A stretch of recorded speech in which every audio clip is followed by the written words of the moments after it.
Here we are, the 11th of February, colder than all get out. And we were just here yesterday and shoveled the driveway out. And the snowpack is 8 to 10 inches deep. These deer were in here last night, really hot and heavy, browsing on that new browse. And now I'm going to give them some more today. I was down here yesterday scoping it out. And so they're definitely going along that edge. And whatever edge they can get, they've been really on those trees. And we're going to take that particular elm tree down today. You can see all the food up there on top. Now the reason I'm going to take that elm tree down, because those elm trees, they die. And there's no two ways of getting around. And once they're dead, they're good for firewood. But all that food's up there, and it needs to be down here on the ground. So we'll get with the cutting that down. And you noticed a few years ago, from that stump, I took a couple trees off of there already. And this will be the final one. So we'll see if we can get it on the ground and get a camera set up to see what kind of grazing pressure comes on it.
Here we go.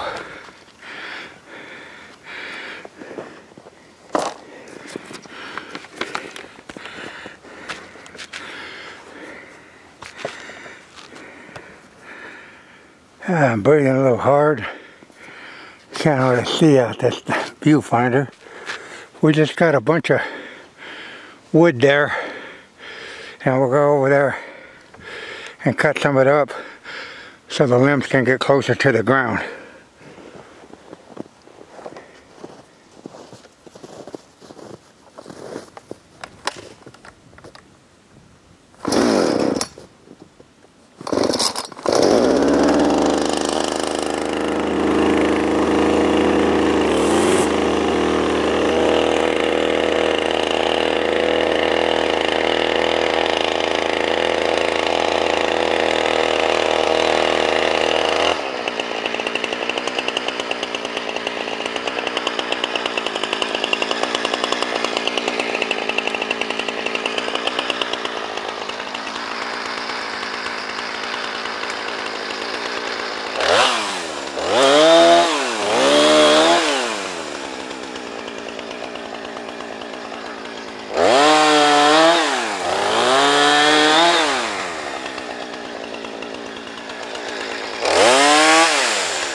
Boy, it's cold weather. It's hard to work in.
Yeah, with all these clothes on, trying to do this makes it a little more strenuous. You're trying to keep warm and more clothes than what I like to have working with. But what we just did is nature's way of creating wintertime food. In my readings of wintertime feeding, woody browse is the #1 food source. It's natural, and bringing down the treetops, the wood, the saw and the axe are your 2 best tools to create natural deer forage in the month of February. Leonard LaRue wrote that the Indians called February the month of starvation, and this month right now, with these cold extreme sub-zero temperatures and snowpack, there's good reason for that definition. I'm going to walk about sawing some more trees down, but I doubt if I film it all because it's a lot of extra work. Here's how deep this snow is. That's right in a deer's hoof print, and it's all of 9, possibly 10 inches. So that's more. And there's another cluster of deer feet, and that's going down 9 inches. So you got to settle down, but there's a lot of snowpack out here, and that's why it's critical to get some of this trees down onto the ground. And so wintertime deer season 365. There's the temperature right now. It's about 10 degrees, and the high this weekend is predicted to be like 5 below with a 30 below wind chill factor. So it's going to get cold. Here's a prime tree. It's an old elm tree, and they don't have any merit as far as I'm concerned. They got some buds up there on top, and that's what I'm gonna, it's leaning so it'll fall down right where I want it, and makes it pretty safe that way. It's So let's get to sawing it down. Nice thing about taking this tree down right here, or some trees in this area, is because what it is, it's down in a hole and it's south-facing slope, what it is, but it's definitely going to be out of the wind. And the sun will get in here.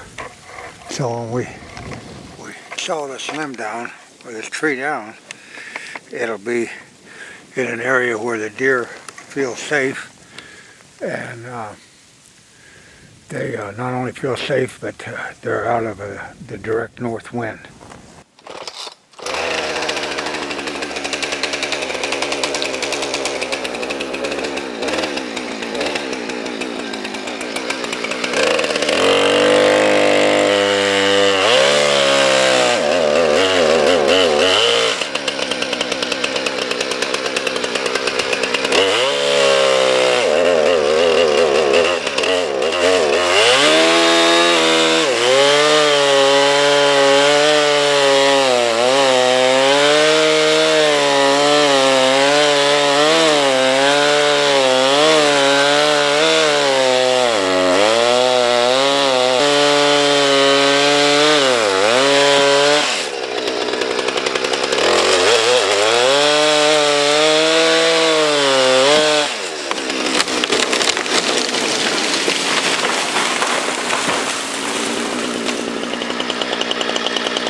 Well, that tree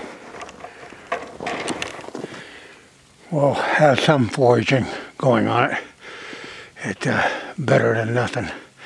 But let's go up and cut some small stuff down, and because we don't need them that tight.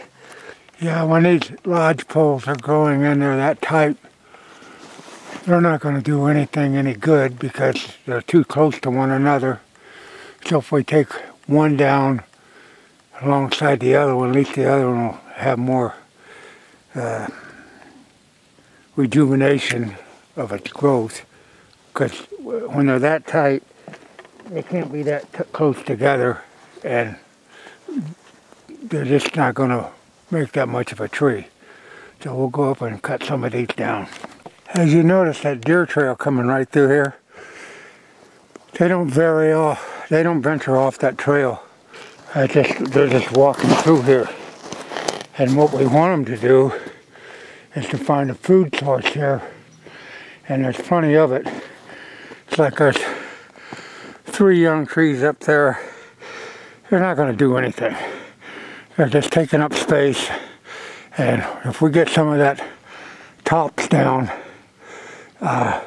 that'll give them some browse, because like I said, all you have to do is read your timber and you can see that trail. There's no foraging going on, it's just a highway because there's no food in here.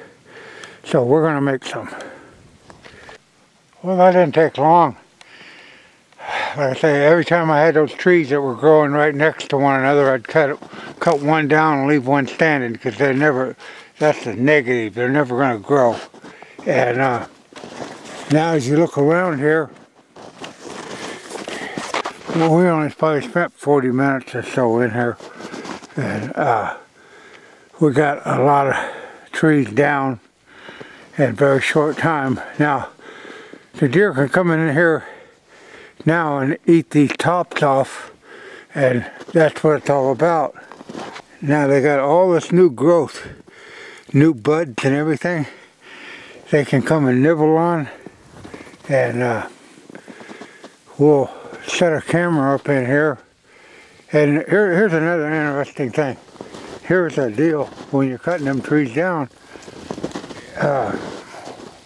This is a couple of years growth, and what this did, as you can see for yourself, look at all that new browse that's been coming up around that, off that stump.